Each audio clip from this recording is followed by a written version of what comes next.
नमस्कार, मी प्राची साळुंखे बुलेटिनमध्ये आपलं स्वागत करते आणि बुलेटिनच्या सुरुवातीलाच एक महत्त्वाची बातमी आहे। शिवसेना प्रमुख बाळासाहेब ठाकरेंच्या स्मारकाचं आज भूमिपूजन आहे। या स्मारकासाठी समन्वयक संस्था म्हणून MMRDAला नेमण्यात आलेलं आहे, पण तरीही MMRDAचे मंत्री एकनाथ शिंदेंचं नाव कार्यक्रम पत्रिकेवर नाहीये। त्यामुळे राजकीय वर्तुळात चर्चांना उधाण आलंय। या क्षणाची महत्त्वाची बातमी अतिशय महत्त्वाची बातमी आपण पाहतोय। शिवसेना प्रमुख बाळासाहेब ठाकरे यांचं राष्ट्रीय स्मारकाचं आज भूमिपूजन आहे। मुख्यमंत्री उद्धव ठाकरे यांच्या हस्ते संध्याकाळी हे भूमिपूजन होणार आहे आणि या भूमिपूजन सोहळ्याला उपमुख्यमंत्री अजित पवार आणि महसूल मंत्री बाळासाहेब थोरात प्रमुख पाहुणे म्हणून उपस्थित राहणार आहेत। मात्र याच वेळेला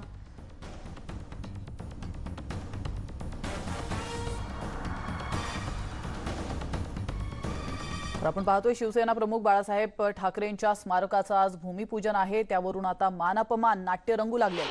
भूमिपूजनाला दोन्ही विरोधी पक्षनेत्यांना निमंत्रण नाहीये। गेल्या सरकारमध्ये मुख्यमंत्री असताना देवेंद्र फडणवीस यांनी स्मारकासाठी लागणाऱ्या सगळ्या परवानग्या मिळवल्या होत्या। बाळासाहेबांचे पुतणे आणि मनसे अध्यक्ष राज ठाकरे यांचंही नाव निमंत्रण पत्रिकेमध्ये नाहीये। तर याउलट बाळासाहेबांच्या दक्षिण मुंबईतील पुतळ्याच्या उद्घाटनावेळी सर्वपक्षीय नेत्यांना निमंत्रण होतं। तर मनसेच्या संदीप देशपांडेंनी काय ट्विट केलंय तेही आपण पाहूयात। स्वर्गीय माननीय बाळासाहेबांचे विचार खऱ्या अर्थाने पुढे नेण्याचं काम हे राजसाहेबच करत आहेत। हीच मराठी माणसाची भावना आहे आणि तीच महत्त्वाची आहे। बाकी भूमिपूजन कोण करतंय हे महत्त्वाचं नाही, असं ट्विट संदीप देशपांडे मनसे नेत्यांनी केलेलं आहे। तर याविषयी अधिक माहिती देण्यासाठी आपले प्रतिनिधी विवेक कुलकर्णी हे आपल्यासोबत जोडले गेलेले आहेत। विवेक, काय अधिक माहिती मिळते? आज संध्याकाळी शिवसेना प्रमुख बाळासाहेब ठाकरे यांच्या स्मारकाचे भूमिपूजन होणार आहे। दादरच्या शिवाजी पार्कमध्ये हे भूमिपूजन होणार आहे आणि या कार्यक्रमाच्या निमंत्रण पत्रिकेवर मुख्यमंत्री उद्धव ठाकरे यांचं अर्थातच नाव आहे। त्यासोबत राज्याचे उपमुख्यमंत्री अजित पवार यांचं नाव आहे, महसूल मंत्री बाळासाहेब थोरात यांचं नाव आहे आणि या स्मारकाचे अध्यक्ष उद्धव ठाकरे आणि सचिव सुभाष देसाई यांचं नाव आहे। मात्र या कार्यक्रमासाठी दोन्ही विरोधी पक्षनेते, विधानसभेचे विरोधी पक्षनेते देवेंद्र फडणवीस यांना बोलवण्यात आलेलं नाहीये। विधान परिषदेचे विरोधी पक्षनेते प्रवीण दरेकर यांनाही निमंत्रण देण्यात आलेलं नाहीये।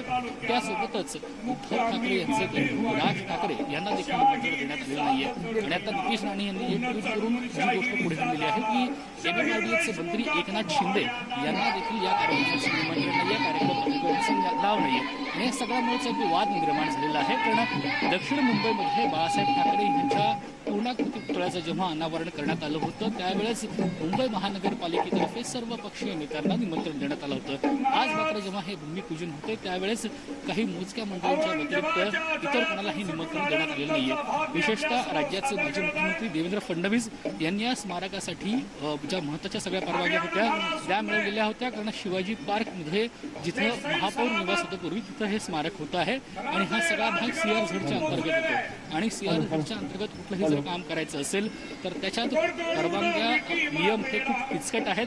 असं असताना देखील देवेंद्र फडणवीस यांनी सगळ्या परवानग्या मिळवलेल्या होत्या आणि म्हणूनच या संदर्भात टीका केली जाते आहे की देवेंद्र फडणवीस यांना निमंत्रण का नाही, विरोधी पक्षाच्या नेत्यांना निमंत्रण का नाही आणि एकनाथ शिंदे यांना देखील निमंत्रण का नाहीये, राज ठाकरे यांना निमंत्रण का नाहीये। असा सगळा मानापमानाचा कार्यक्रम, मानापमानाचं नाट्य या कार्यक्रमाच्या निमित्तानं पाहायला मिळत आहे। अर्थात अजूनही शिवसेनेच्या नेत्यांनी यावर कोणतीही प्रतिक्रिया दिलेली नाही। त्यांची काय प्रतिक्रिया पाहावं लागेल। निश्चितपणे हे निमंत्रण न दिल्यामुळे एक राजकीय वाद या कार्यक्रमाच्या निमित्तानं होताना पाहायला मिळतो।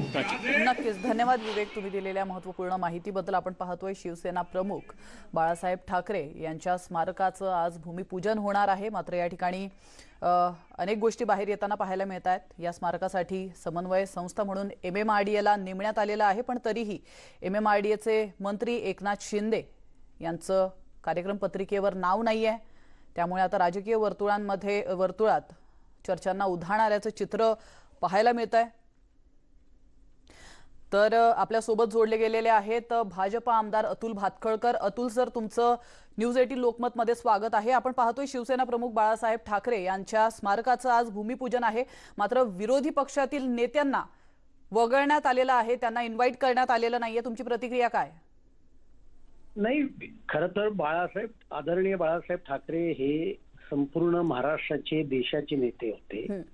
पण उद्धव ठाकरेंच्या कोत्या मनाचं वारंवार प्रदर्शन या बाबतीत घडतं आणि त्यातलाच हा पुढचा प्रकार आहे की विरोधी पक्षनेत्यांना एक तर प्रोटोकॉल प्रमाणे निमंत्रण द्यायला पाहिजे. अजून एक कारण की देवेंद्रजी मुख्यमंत्री असताना त्यांच्या काळातच हा सगळा निर्णय झाला. महापौर बंगला हा या स्मारकाकरता आरक्षित केला, तो हँडओव्हर केला. परंतु कोत्या मनाचे व्यवहार कायम मुख्यमंत्र्यांकडनं असल्यामुळे त्यांनी ना देवेंद्रजींना बोलवलंय ना राज ठाकरेंना बोलवलंय.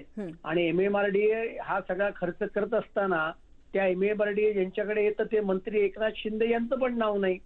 आणि त्याच्यामुळे हिंदुहृदय सम्राटांवर फक्त स्वतःचा हक्क सांगायचा या प्रकारची ही कोती मनोवृत्ती आहे. पण बाळासाहेबांचं हिंदुत्व सत्तेकरता सोडलं आणि अशा पद्धतीने बाळासाहेबांवर आपला हक्क आहे असं जनतेला दाखवलं तरी जनता याला भुलणार नाही, एवढंच मी सांगू इच्छितो. अतुलजी, खरं तर कोरोनाचा कहर हा महाराष्ट्रामध्ये दिवसेंदिवस पाहायला मिळतोय, तर या पार्श्वभूमीवर कुठेतरी त्यांनी इन्व्हाइट केलं नसावं असं म्हणता येईल का? नाही, ऑनलाईन कार्यक्रमात तर इन्व्हाइट करता आलं असतं ना. प्रत्यक्ष भूमिपूजन समजा स्वतः मुख्यमंत्री म्हणून ते करणार आहेत, पण बाकीचे ऑनलाईन तर बोलवता आलं असतं, पत्रिकेवर नाव तर टाकता आलं असतं. आणि त्याच्यामुळे कोत्या मनोवृत्तीचं दर्शन उद्धव ठाकरे वारंवार घडवत आहेत, त्यातलाच हा एक प्रकार आहे. बरं, निमंत्रण न देण्यामागचं कारण मग नेमकं काय असेल, तुम्हाला काय वाटतं? याचं कारण हिंदुहृदय सम्राट बाळासाहेब ठाकरेंवर फक्त आणि फक्त माझा अधिकार आहे ही दाखवण्याची ही केविलवाणी अत्यंत कोत्या मनोवृत्तीची त्यांची धडपड आहे. पण मी म्हटल्याप्रमाणे बाळासाहेबांचा श्वास हिंदुत्व होता, ते हिंदुत्व सत्तेकरता गुंडाळून ठेवलं, सोनिया गांधींच्या चरणी लीन झाले आणि आता मात्र अशा पद्धतीने बाळासाहेबांवर आपला अधिकार सांगण्याचा ते प्रयत्न करतायत. अशा गोष्टीने जनता भुलणार नाही. बाळासाहेबांचा वारसा उद्धवजींनी केव्हा सोडलेला आहे ही त्यातली वस्तुस्थिती आहे. नक्कीच. धन्यवाद अतुलजी, तुम्ही न्यूज 18 लोकमत सोबत चर्चा केली त्याबद्दल. आपण पाहतोय शिवसेना प्रमुख बाळासाहेब ठाकरेंच्या स्मारकाचं आज भूमिपूजन आहे, त्यावरून आता मानापमान नाट्य रंगू लागलंय. भूमिपूजनाला दोन्ही विरोधी पक्षनेत्यांना देखील निमंत्रण दिलेलं नाहीये आणि MMRDAचे नेते एकनाथ शिंदे यांना देखील निमंत्रित करण्यात आलेलं नाहीये. त्यामुळे आता शिवसेनेवर टीकेची झोड उठते.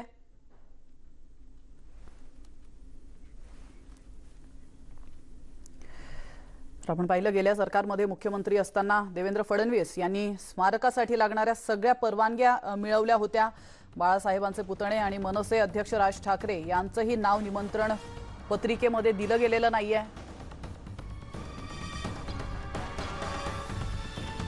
तर आताची सगळ्यात महत्त्वाची बातमी, MMRDAचे नेते एकनाथ शिंदे हे सोहळ्याला उपस्थित राहणार असल्याची महत्त्वाची माहिती समोर येते. या क्षणाची अतिशय महत्त्वाची ब्रेकिंग न्यूज आपण पाहतोय. तर सकाळपासून एक विशेष चर्चा रंगली होती, ती म्हणजे विरोधकांना, विरोधी पक्षातील नेत्यांना या कार्यक्रमाला बोलवलं गेलं नाहीये असं बोललं जात होतं. त्यावरून शिवसेनेवरती विरोधकांकडून टीकेची झोड देखील उठली होती. तर याविषयी अधिक माहिती देण्यासाठी आपले प्रतिनिधी उदय जाधव आपल्यासोबत जोडले गेलेले आहेत. उदय, MMRDAचे नेते एकनाथ शिंदे आता कार्यक्रमात उपस्थित राहणार आहे असं कळतंय, काय अधिक माहिती आहे? आज शिवसेना प्रमुख बाळासाहेब ठाकरे यांच्या राष्ट्रीय स्मारकाचं भूमिपूजन सोहळा होत आहे. मुख्यमंत्री उद्धव ठाकरे यांच्या उपस्थितीमध्ये या कार्यक्रमाला उपमुख्यमंत्री अजित पवार तसेच महसूल मंत्री बाळासाहेब थोरात हे देखील उपस्थित राहणार आहेत. सध्या कोविडचा संसर्ग सुरू आहे, त्यामुळे कमीत कमी मान्यवरांच्या उपस्थितीमध्ये हा सोहळा करण्याचं नियोजन जे आहे शिवसेनेकडनं करण्यात आलेलं आहे. हा संपूर्ण कार्यक्रम जो आहे तो MMRDA आणि तसंच शिवसेना प्रमुख बाळासाहेब ठाकरे राष्ट्रीय स्मारक जे न्यास आहे त्यांच्याकडनं आयोजित करण्यात आलेला आहे. या कार्यक्रमामध्ये हा संपूर्ण हे जे संपूर्ण स्मारक जे आहे ते MMRDAच्या अखत्यारीत येणार आहे. MMRDA संपूर्ण साकारणार आहे आणि MMRDAचे चेअरमॅन जे आहे ते एकनाथ शिंदे आहेत. राजशिष्टाचारानुसार MMRDAचे चेअरमॅन म्हणून एकनाथ शिंदे यांचं निमंत्रण पत्रिकेमध्ये अधिकृत नाव असणं गरजेचं होतं, मात्र तसं कुठे दिसून आलेलं नाहीये. मात्र सध्या जेव्हा आपण एकनाथ शिंदे नगरविकास मंत्री यांच्या कार्यालयाशी संपर्क साधला असता तिकडनं असं सांगण्यात आलेलं आहे आहे की संध्याकाळी 5:30 वाजता जो कार्यक्रम होणार आहे भूमिपूजन सोहळ्याचा, त्या कार्यक्रमाला नगरविकास मंत्री MMRDचे चेअरमॅन म्हणून एकनाथ शिंदे हे उपस्थित राहणार असल्याची माहिती त्यांनी अधिकृतपणे दिलेली आहे. नक्कीच धन्यवाद उदय, तुम्ही दिलेल्या महत्त्वपूर्ण माहितीबद्दल. तर या क्षणाची महत्त्वाची अपडेट आपण पाहतोय. शिवसेना प्रमुख बाळासाहेब ठाकरेंच्या स्मारकाचं भूमिपूजन आज संध्याकाळी होणार आहे आणि त्या कार्यक्रमाला MMRDAचे नेते एकनाथ शिंदे उपस्थित राहणार आहेत अशी महत्त्वाची माहिती सूत्रांकडून मिळते.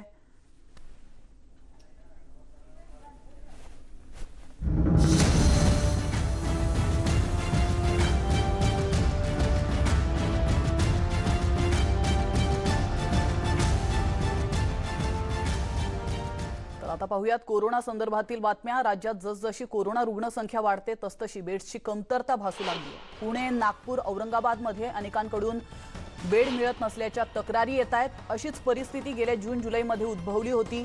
पालिका आणि राज्य शासन बेडबाबत कितीही आश्वासनं देत असले तरी सामान्यांना बेड मिळण्यात प्रचंड अडचणी येत आहेत आणि हेच खरं आहे.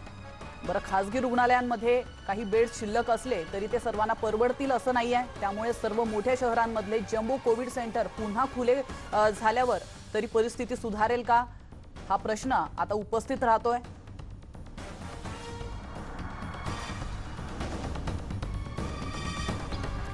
याविषयी अधिक माहिती देण्यासाठी आपले प्रतिनिधी प्रशांत बाग आपल्यासोबत जोडले गेलेले आहेत. प्रशांतजी, आपण पाहतोय दिवसेंदिवस कोरोना रुग्णांची संख्या वाढत चालली आहे, मात्र तुलनेने दवाखान्यांमध्ये बेड्स कमी आहेत. नाशिकमधली काय परिस्थिती आहे? आपल्याला माहिती आहे की नाशिक शहर जे आहे ते आपल्या देशातील जे टॉप 5 सिटीज आहे ज्याच्यामध्ये कोरोनाचा प्रादुर्भाव झपाट्याने वाढतोय. याच्यामध्ये 5व्या क्रमांकावर येतं. हे आधी 10व्या क्रमांकाच्या आतमध्ये होतं, 9व्या होतं. अशा प्रकारचं टॉप 5 मध्ये येणं हे लाजिरवाणं आपल्याला नक्कीच म्हणता येईल. गेल्या 3 दिवसात जर का आपण बघितलं तर 14,000 नवे बाधित रुग्ण नाशिक जिल्ह्यामध्ये आलेले आहेत. नाशिक शहर हे हॉटस्पॉट कायम आहे. बळींची संख्या सुद्धा तशीच आहे.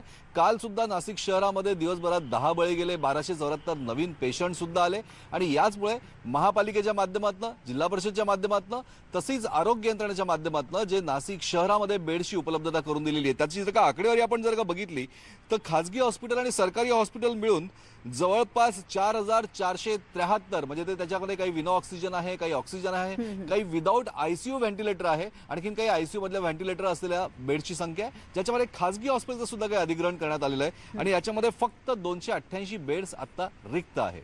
हे सगळ्यात धक्कादायक चित्र नक्कीच मानलं जातंय.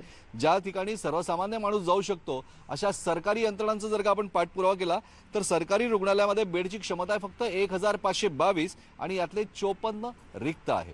बेड्स खरोखर सर्वसामान्य माणसाला मिळतात का, रुग्णाला मिळतात का, हेल्पलाईन नंबर दिलेत का, हा फक्त आकड्यांचा खेळ चालू आहे का, असे अनेक प्रश्न उपस्थित आहेत. 2 दिवसावर आपण रियालिटी चेक केला होता. या रियालिटी चेक मध्ये जी माहिती धक्कादायक समोर आली ती योग्य ती माहिती रुग्णांना पोहोचत नाही, मिळत नाही. आता पुन्हा एकदा पुनर्बांधणी महानगरपालिकेच्या माध्यमातून करण्यात येते, आरोग्य यंत्रणेच्या माध्यमातून करण्यात येते. नेमकं आज सुद्धा काही बेडची क्षमता वाढवण्याचा निर्णय घेतलाय.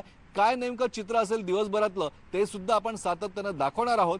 पण एवढं मात्र निश्चित की रुग्णांची संख्या वाढते, प्रादुर्भाव झपाट्यानं वाढतोय. नक्कीच धन्यवाद प्रशांत, तुम्ही दिलेल्या महत्त्वपूर्ण माहितीबद्दल. तर बब्बू शेख आपले मनमाडचे प्रतिनिधी देखील आपल्या सोबत आहेत. मनमाडमध्ये नेमकी काय परिस्थिती आपण त्यांच्याकडनं जाणून घेऊयात. बब्बू, मनमाडमध्ये नेमकी काय परिस्थिती आहे जरा सविस्तर सांगा. श्वेता, इथे खरं म्हणजे मालेगाव आणि मनमाड इथे थोडी गंभीर परिस्थिती आहे. मालेगावमध्ये जे कोविड सेंटर आहे 3 आहे, सामान्य रुग्णालय, सहारा हॉस्पिटल आणि मजगा महाविद्यालय. तिन्ही ज्या ठिकाणी जे ऑक्सिजन बेड आहे ते फुल झालेले आहे. त्याच्यामुळे आता पालिका प्रशासनाने हज हाऊस आणि दिलावर हॉल असे हे 2 संस्था आहेत ते ताब्यात घेतलेले आहे आणि तिथे 50-50 बेड ऑक्सिजनचे व्यवस्था केली जाते. मनमाडचा विचार केला तर मनमाडमध्ये ऑक्सिजन कोविड सेंटर नसल्यामुळे इथल्या रुग्णाला तर प्रचंड हाल होत आहे. कालच रेल्वे हॉस्पिटल ताब्यात घेण्यात आलेलं आहे, तिथे आता ऑक्सिजन बेडची व्यवस्था केली जाते. नांदगावचा विचार केला तर तिथे जो हॉस्पिटल रुग्णालय आहे तो फुल झालेला आहे, ऑक्सिजन बेड कोणालाही मिळत नाही आहे. त्याच्यामुळे ऑक्सिजनची मोठ्या प्रमाणात रुग्णांना गरज भासत आहे आणि रुग्णांची संख्या ते दिवसेंदिवस वाढत आहे. मात्र प्रशासन पाहिजे तेवढं सक्रिय गतीने काम करताना दिसत नाही आहे. फार कासोच्या गतीने काम करताना दिसत. त्याच्यामुळे जे रुग्ण आहे त्यांच्या जीवावर बेतत आहे. ऑक्सिजनची अनेकांना गरज भासत आहे, पण बेड उपलब्ध होत नाही अशा अनेक तक्रारी आलेल्या आहेत. त्याच्यामुळे एकूणच मनमाड, मालेगाव, नांदगाव, नाशिकच्या ग्रामीण भागातली जी परिस्थिती ती गंभीर आहे. बिलकुल बब्बू, आपण पाहिलं की काही वेळापूर्वीच आरोग्यमंत्री राजेश टोपे यांनी सांगितलं होतं की रुग्णांची संख्या ही वाढत जाते, ती संख्या म्हणजे अतिशय जास्त आहे, यात वाद नाही आहे. मात्र तरीही जे काही बेड्स आहेत किंवा इतर इक्विपमेंट्स आहेत लाईक ऑक्सिजन किंवा व्हेंटिलेटर्स असतील तर ते मुबलक प्रमाणात उपलब्ध करून दिलं गेल्याचं राजेश टोपे यांनी स्वतः सांगितलं होतं. त्याविषयी तुम्ही काय सांगाल? कारण एकीकडे असे दावे केले जात आहेत की बेड्स अवेलेबल आहेत, व्हेंटिलेटर्स अवेलेबल आहे आणि दुसरीकडे रुग्णांचा मृत्यू होतोय बेड्सच्या अभावी. खरं म्हणजे आरोग्यमंत्री त्यांच्या परीने प्रयत्न करत आहेत, ते दावेही करतात आहे. मात्र ग्राउंड लेवलवर जर रियालिटी चेक केलं तर परिस्थिती विपरीत आहे. अनेक रुग्णांना बेड मिळत नाही आहे. मालेगावसारख्या 7 लाख लोकसंख्या असलेल्या शहरात परिस्थिती गंभीर आहे. मनमाडसारख्या 1.25 लाख लोकसंख्या असलेल्या शहरात मोठ्या प्रमाणात रोज रुग्ण आढळून येताना त्यांना बेड मिळत नाही आहे. मंत्री महोदय दावा करतात का बेड उपलब्ध आहे, मात्र ग्राउंड लेवल जर चेक केलं तर परिस्थिती वेगळी आहे. अनेक रुग्णांना बेड मिळत नाही ही वस्तुस्थिती आहे. नक्कीच धन्यवाद बब्बू, तुम्ही दिलेल्या महत्त्वपूर्ण माहितीबद्दल. आपण पाहतोय दिवसेंदिवस कोरोना रुग्णांची संख्या ही वाढत चालली आहे, मात्र बेड्स अवेलेबल होत नाहीये, व्हेंटिलेटर्स अवेलेबल होत नाहीये आणि त्यामुळे अनेक ठिकाणी अनेक रुग्णांनी आपले जीव देखील गमावलेत. आता याकडे प्रशासन कसं लक्ष देतं आणि कशा प्रकारे उपाययोजना करते हे पाहणं देखील महत्त्वाचं असणार आहे. तुर्तास इथं घेतो एक छोटासा ब्रेक, लगेचच परत येतोय. तुम्ही पाहत रहा न्यूज 18 लोकल.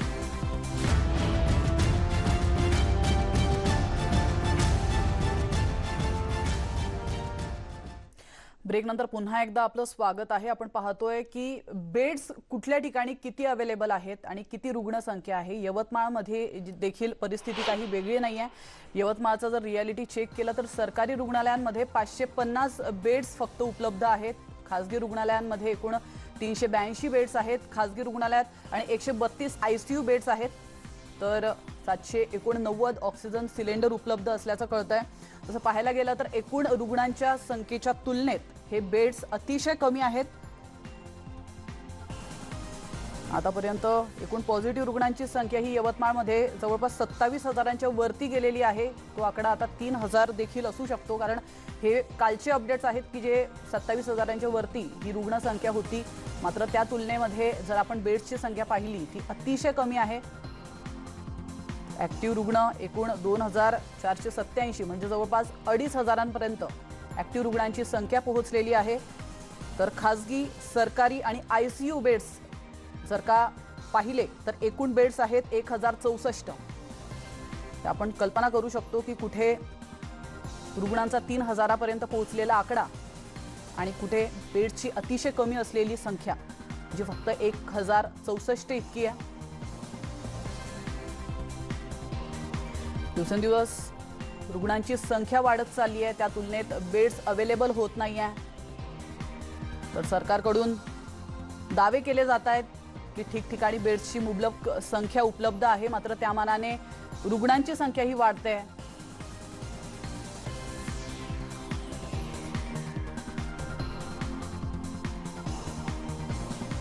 तर याविषयीचे अधिक अपडेट्स आम्ही तुम्हाला देणार आहोत. वळतोय सध्या दुसऱ्या बातमीकडे. पोटदुखीच्या त्रासामुळे राष्ट्रवादी काँग्रेसचे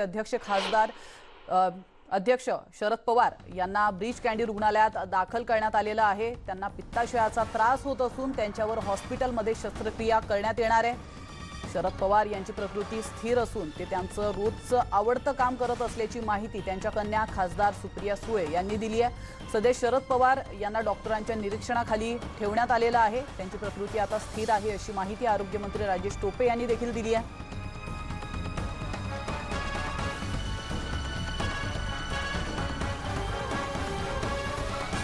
पवार साहेबांच्या गॉल ब्लॅडरमध्ये असलेला जो स्टोन आहे त्या स्टोनला काढण्याचं काम केलं.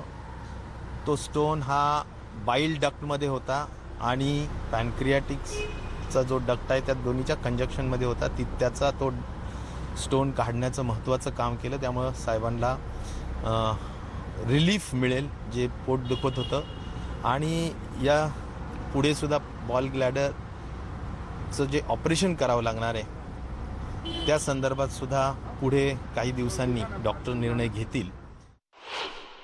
हे जे खडे असतात ते पित्ताशयामध्ये तयार होतात, म्हणजे गॉल ब्लॅडरमध्ये. आणि मग पित्ताशयामधनं हे जर पित्त नलिकेमध्ये जर आले आणि नलिकेच्या तोंडाशी जर अडकून बसले, मग ते सेमी इमर्जन्सी सिच्युएशनसारखं होतं. आणि आज संध्याकाळी आम्ही जेव्हा टेस्टिंग केलं तेव्हा आमच्या लक्षात आलं की हा एक खडा त्याच्या तोंडाशी अडकून बसला होता. त्याच्यामुळे ते उद्या करणं आणि उद्यावर ठेवणं हे योग्य नव्हतं. म्हणून आम्ही आजच तो खडा काढायचा निर्णय घेतला. कारण तो खडा आतमध्ये जर राहिला असता तर त्यांच्या स्वादुपिंडाला आणखीन सूज आली असती, पॅन्क्रेटायटिस वाढला असता आणि त्यांच्या तब्येतीवर आणखीन वाईट परिणाम झाला असता. म्हणून आम्ही आजच ती प्रोसिजर दुर्बिणीद्वारे एंडोस्कोपीनी पित्त नलिकेच्या आतमध्ये जाऊन तो खडा काढून टाकला. आणि तो खडा काढल्यामुळे आतलं यकृतावरचं म्हणजे लिव्हरवरचं प्रेशर आता कमी होऊन जाईल. त्यानं झालेली थोडीशी कावीळ आहे ती पण कमी होईल. पॅन्क्रेटायटिस जो सुरुवात झाली होती त्याचं पण रिव्हर्सल होईल. आणि त्यांची आत्ता तब्येत एकदम चांगली आहे. ते आता पुढच्या काही दिवसात रिकवर होतील. आणि मग पित्ताशयामधले जे खडे आहेत त्याच्याकरता जे ऑपरेशन असतं ते कधी करायचं ते आम्ही नंतर कलेक्टिव्हली निर्णय घेऊ. तर पाहूयात पवारांवर उपचार करणारे डॉक्टर अमित मायदेव यांचा अल्प परिचय. पोटाच्या विकारांचे ते तज्ज्ञ आहेत. त्यांचं शिक्षण आहे MS FASGE. विशेष कार्यक्षेत्र गॅस्ट्रोलॉजी, मेडिकल गॅस्ट्रोएंटेरोलॉजी, एंडोस्कोपी प्रक्रियेमध्ये त्यांनी प्रावीण्य संपादन केलेलं आहे. तर भारतातील पहिल्या एंडोस्कोपी केंद्राची स्थापना केलेली आहे त्यांनी. थेरॉपॉटिक एंडोस्कोपी क्षेत्रात भरीव संशोधन त्यांनी केलेलं आहे. तर 2013 साली पद्मश्री पुरस्कारानं त्यांना गौरवण्यात आलेलं आहे.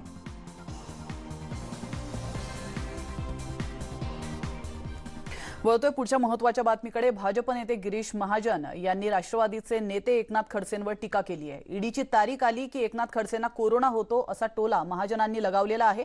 या टीकेला आता एकनाथ खडसेंनी प्रत्युत्तर दिलेलं आहे. जळगाव महानगरपालिका गिरीश महाजनांच्या हातातून गेल्याने गिरीश महाजनांना झटका बसलेला आहे. त्यामुळे त्यांना ईडी आठवते असं खडसे म्हणाले. मला जो कोरोना होतो तो काही ईडीगिडीच्या तारखा पाहून होत नाही. आमचे सन्माननीय नेते खडसे साहेबांना ईडीची तारीख आली की लगेच कोरोना होतो आणि ते खासगी दवाखान्यात जातात किंवा घरी क्वारंटाईन होतात आणि मग बाहेर फिरतात मुंबईमध्ये. मी असं काही खोटे नाटे सर्टिफिकेट जोडून बॉम्बे हॉस्पिटलला जात नाही. मी खोटे नाटे हॉस्पिटल जोडून कुठेतरी घरी होम क्वारंटाईन सांगतो आणि मुंबईमध्ये फिरतो, असं करत नाही. महानगरपालिका हातातनं गेल्यामुळे मला वाटतं गिरीश भाऊंना जो झटका बसला त्यामुळे त्यांना हे ईडी बिडी लक्षात यायला लागला आहे. ईडी तुम्हीच लावता, दुसरं कोण लावणार आहे?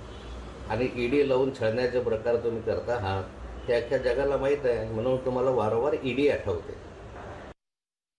तर इथे घेतो एक छोटासा ब्रेक, लगेचच परत येतोय. तुम्ही पाहत राहा न्यूज 18 लोकमत.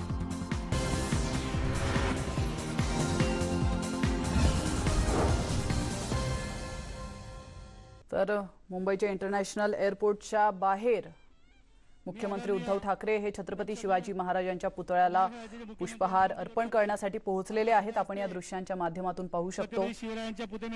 आताची एक्सक्लुझिव्ह लाईव्ह दृश्य न्यूज 18 लोकमतच्या माध्यमातून आपण पाहू शकता. मुख्यमंत्री उद्धव ठाकरे मुंबई विमानतळाबाहेर शिवरायांच्या पुतळ्याला पुष्पहार अर्पण करतायत. छत्रपती शिवाजी महाराजांचा जयघोष देखील या ठिकाणी करण्यात येतोय. जय भवानी जय शिवाजीचा जयघोष आपण ऐकत आहोत. आपल्या शुभ हस्ते छत्रपती शिवरायांच्या प्रतिमेस पुष्प अर्पण करायचं आहे. तसेच आदरणीय तर याविषयी अधिक माहिती देण्यासाठी आपले प्रतिनिधी विवेक कुलकर्णी फोन लाईन वरून आपल्या सोबत जोडले गेलेले आहेत. विवेक, आपण पाहतोय मुख्यमंत्री उद्धव ठाकरे हे छत्रपती शिवाजी महाराजांच्या पुतळ्याला पुष्पहार अर्पण करतायत. काय अधिक माहिती आहे? छत्रपती शिवाजी महाराजांची आज तिथीनुसार जयंती आहे आणि म्हणूनच त्यांना अभिवादन करण्यासाठी मुख्यमंत्री उद्धव ठाकरे छत्रपती शिवाजी महाराज आंतरराष्ट्रीय विमानतळाबाहेर शिवाजी महाराजांचा जो अश्वारूढ पुतळा आहे त्याला अभिवादन करण्यासाठी आलेले आहेत. त्यांनी आता शिवाजी महाराजांना पुष्पहार अर्पण केलेला आहे आणि शिवाजी महाराजांना वंदन केलेलं आहे. आपल्याला माहिती आहे की राज्य सरकारची जी तारखेनुसार जे दिलं असते पण शिवभक्त तिथीनुसार शिवजयंती साजरी करत असतात तो आजचा दिवस आहे आणि म्हणूनच आज मुख्यमंत्री उद्धव ठाकरे हे शिवाजी महाराजांना उपहार अर्पण करून अभिवादन करतायत. त्यांच्यासोबत राज्याचे परिवहन मंत्री अनिल परब आहेत. त्यासोबतच दक्षिण मुंबईचे शिवसेनेचे खासदार अरविंद सावंत हे देखील आहेत. खरं तर दरवर्षी हा कार्यक्रम खूप मोठ्या उत्साहात जोशात केला जातो, पण कोरोनाचे निर्बंध आहेत त्याच्यामुळे मोजक्या लोकांच्या हा कार्यक्रम केला जातो आणि शिवाजी महाराजांना अभिवादन केलं जात आहे. नक्कीच विवेक, धन्यवाद तुम्ही दिलेल्या महत्त्वपूर्ण माहितीबद्दल. तर आपण पाहतोय मुंबई इंटरनॅशनल एअरपोर्टच्या बाहेरील ही दृश्य आहेत. आज तिथीनुसार शिवजयंती साजरी केली जाते आणि त्या पार्श्वभूमीवर छत्रपती शिवाजी महाराजांच्या पुतळ्याला पुष्पहार अर्पण उद्धव ठाकरे यांनी केलेला आहे. दरवर्षी अतिशय थाटामाटात होणारा हा कार्यक्रम यावेळेला मोठ्या उत्साहात तर पार पडतो आहे, मात्र अतिशय कमी संख्येत अतिशय कमी लोकांच्या उपस्थितीमध्ये हा छोटेखानी प्रोग्राम कोरोनाच्या पार्श्वभूमीवर आटोपलेला आहे. दिवसेंदिवस कोरोना रुग्णांची संख्या वाढत चालली आहे आणि त्या पार्श्वभूमीवर आपण कमीत कमी लोकांमध्ये छत्रपती शिवाजी महाराजांच्या पुतळ्याला अर्पण केलेल्या पुष्पहाराचा हा छोटासा प्रोग्राम पाहतोय.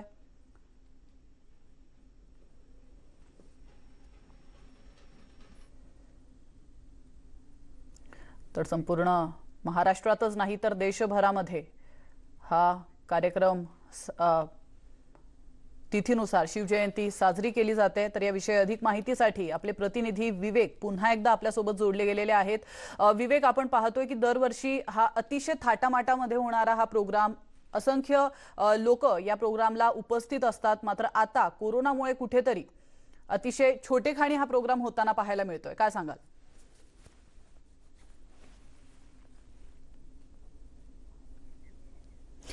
तर काही तांत्रिक अडचणींमुळे विवेक सोबत आपला संपर्क तुटलेला आहे. त्यांच्याकडनं अधिक माहिती आपण घेऊयात.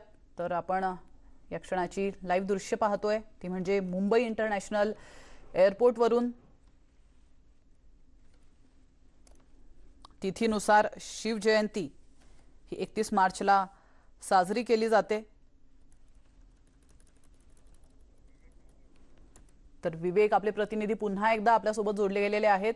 विवेक, आपण दृश्यांच्या माध्यमातून पाहू शकतो मुंबई इंटरनॅशनल एअरपोर्टच्या बाहेरील ही दृश्य आहेत. उद्धव ठाकरे छत्रपती शिवाजी महाराजांच्या पुतळ्याला पुष्पहार अर्पण करतायत. अतिशय कमी लोकसंख्येत, अतिशय कमी लोकांच्या गर्दीमध्ये हा प्रोग्राम पार पडतोय. काय सांगाल? छत्रपती शिवाजी महाराजांना अभिवादन करण्यासाठी महाराष्ट्र राज्याचे मुख्यमंत्री उद्धव ठाकरे आलेले होते. आता ते विमानतळावरून बाहेर पडत आहेत. आज तिथीनुसार शिवजयंती आहे आणि शिवाजी महाराजांना अभिवादन करण्यासाठी मुख्यमंत्री पोहोचलेले होते. त्यांच्यासोबत राज्याचे परिवहन मंत्री अनिल परब आणि खासदार अरविंद सावंत होते. आता शिवाजी महाराजांना अभिवादन करून हे नेते विमानतळाच्या बाहेर पडत आहेत. बिलकुल. आज खरं तर कोरोनाच्या काळामुळे अनेकांची उपस्थिती इथं नव्हती. एरवी खरं तर खूप गर्दी असते, पण कोरोनामुळे निर्बंध असल्यामुळे मोजक्या नेत्यांच्या उपस्थितीमध्ये आज हा शिवजयंतीचा कार्यक्रम पार पडतोय. बिलकुल, आपण पाहतोय हिंदवी स्वराज्याचे संस्थापक छत्रपती शिवाजी महाराज यांची आज तिथीनुसार जयंती आहे आणि त्या निमित्ताने मुख्यमंत्री उद्धव ठाकरे यांनी छत्रपती शिवाजी महाराजांच्या पुतळ्याला पुष्पहार अर्पण केलेला आहे. अतिशय थाटामाटात हा प्रोग्राम होत असतो. दरवर्षी असंख्य शिवभक्त हे या कार्यक्रमाला उपस्थिती देत असतात, मात्र कोरोनामुळे वाढती रुग्णसंख्या आणि वाढता कोरोनाचा कहर या पार्श्वभूमीवर अतिशय छोटेखानी आणि कमी वेळात कमी लोकांच्या गर्दीत हा कार्यक्रम पूर्ण करण्यात आलेला आहे.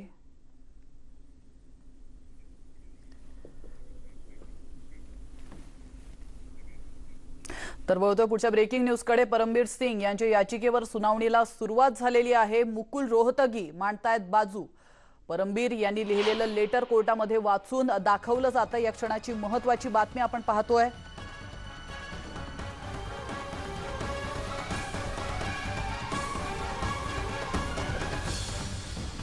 त्याविषयी अधिक माहिती देण्यासाठी आपल्या प्रतिनिधी सुष्मिता भदाणे आपल्यासोबत जोडले गेलेले आहेत. सुष्मिता, परमबीर सिंग यांच्या याचिकेवर सुनावणीला सुरुवात झाली आहे, काय अधिक माहिती मिळते? आपण जर बघितलं तर परमबीर सिंग यांनी जो लेटर बॉम्ब टाकला होता त्यानंतर विविध प्रतिक्रिया या समोर आलेल्या होत्या.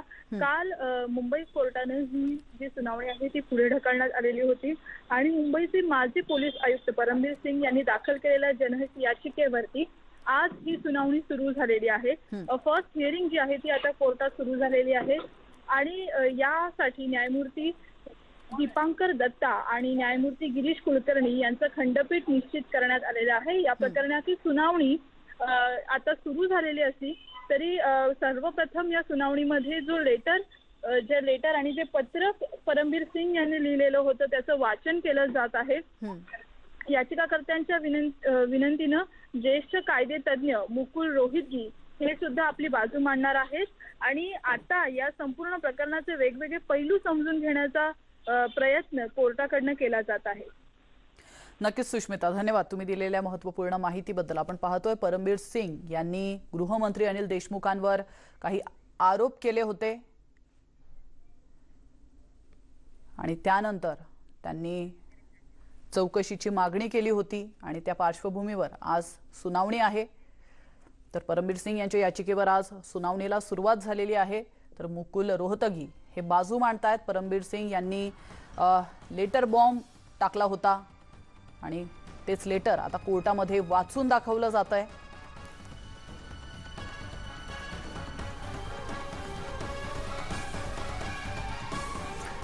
तर आता वळूयात सचिन वाझे यांच्या बातम्यांकडे. वाझेकडे यापूर्वीच अनेक आलिशान गाड्या सापडल्या होत्या आणि त्यानंतर नवी मुंबईतून आणखी एक आलिशान गाडी सापडलेली आहे. त्या गाडीचा वापर सचिन वाझे कशासाठी करायचा आणि गाडी त्यानं का विकत घेतली होती याचा आढावा आपण घेऊयात या स्पेशल रिपोर्टमधून.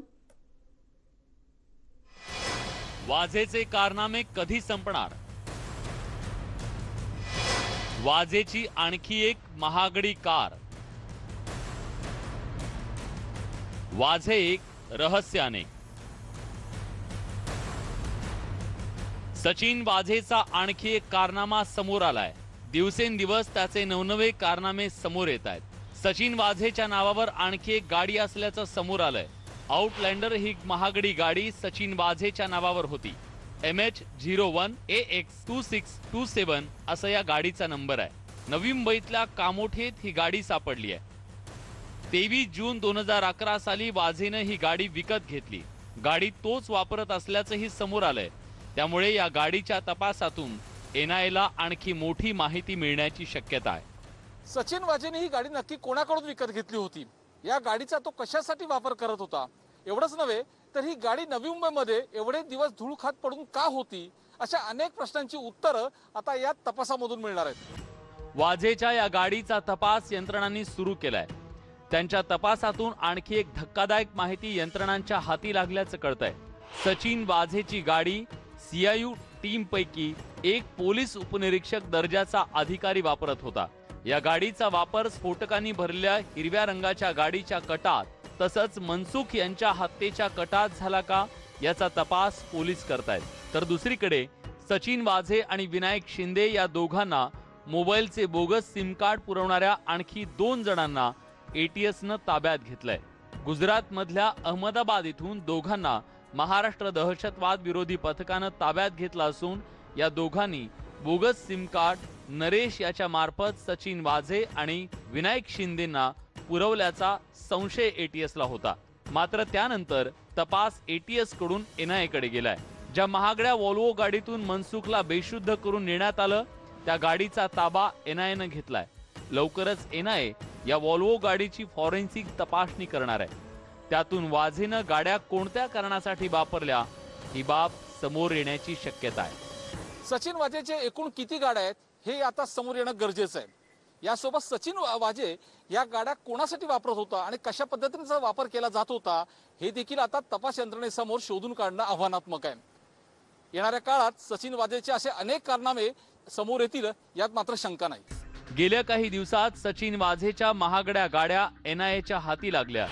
एवढ्या महागड्या गाड्या वाझेकडे कशा आल्या याचा तपास यंत्रणांकडून सुरू आहे. तसंच त्यानं या महागड्या गाड्यांचा वापर कुठे आणि कसा केला याचाही तपास सुरू आहे. त्यामुळे पुढील काळात वाझेचे आणखी काही कारनामे समोर येण्याची शक्यता आहे. नवी मुंबईहून विनय म्हात्रेसह अजित मांढरे, न्यूज 18 लोकमत, मुंबई. तर इथे घेतो एक छोटासा ब्रेक, लगेचच परत येतोय. तुम्ही पाहत राहा न्यूज 18 लोकमत.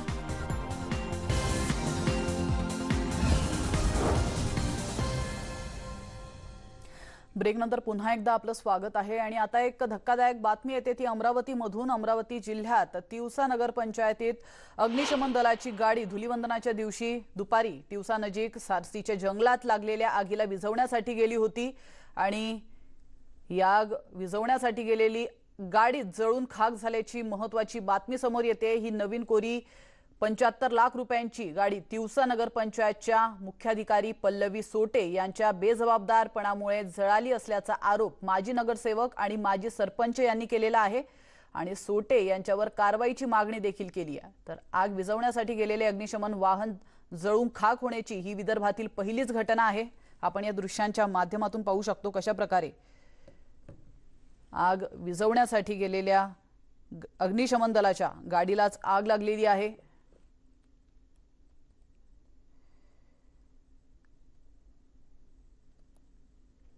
तर अमरावती जिल्ह्यामध्ये अग्निशमन दलाची गाडी ही धुलीवंदनाच्या दिवशी दुपारी तिवसाच्या जवळच असलेल्या सारसी जंगलात आग लागली होती. ती आग विझवण्यासाठी गेली होती. तर याविषयी अधिक माहिती देण्यासाठी आपले प्रतिनिधी संजय शेंडे आपल्यासोबत जोडले गेलेले आहेत. संजय, अतिशय रेअर अशी ही घटना आहे. फार कमी पाहायला मिळतं की अग्निशमन दलाची गाडी जिचं काम आग विझवणं असतं त्या गाडीलाच आग लागली आहे. काय अधिक माहिती आहे, कशामुळे ही आग लागली असेल? हो प्राची, खरं तर ही अतिशय गंभीर घटना आहे. कारण याला सगळं कारणीभूत जे आहे त्या तिवसा नगर परिषद नगर पंचायतच्या ज्या मुख्याधिकारी आहेत पल्लवी सोटे असं विरोधकांनी आरोप केलेला आहे, माजी सरपंचांनी आरोप केलेला आहे, माजी नगरसेवकांनी आरोप केलेला आहे. कारण 75 लाखाची ही गाडी घेतल्यानंतर या गाडीवर कोणीही प्रशिक्षित असा ड्रायव्हर नव्हता. या गाडीचं अजूनपर्यंत लॉगबुक सुद्धा भरलेलं नाहीये. आणि या गाडीवर प्रशिक्षित ड्रायव्हर नसल्यामुळे ज्या दिवशी जी घटना घडली धुलीवंदनाच्या दिवशी ते दोन्ही जे वाहन चालक होते ते कंत्राटी पद्धतीवर आहे. ज्यांना वाटलं तेव्हा ती गाडी घेऊन जातात. ते कुठल्याही प्रकारचं त्यांना प्रशिक्षण नाही आहे, कुठल्याही प्रकारचं ट्रेनिंग नाही आहे. त्यामुळे गाडी कशा पद्धतीने न्यावं हे त्यांचा कुठलंही त्यांना नॉलेज नव्हतं. त्यामुळे त्यांनी ज्या ठिकाणी आग लागली सारसी या गावात ते आगीवर गाडी घेऊन गेले.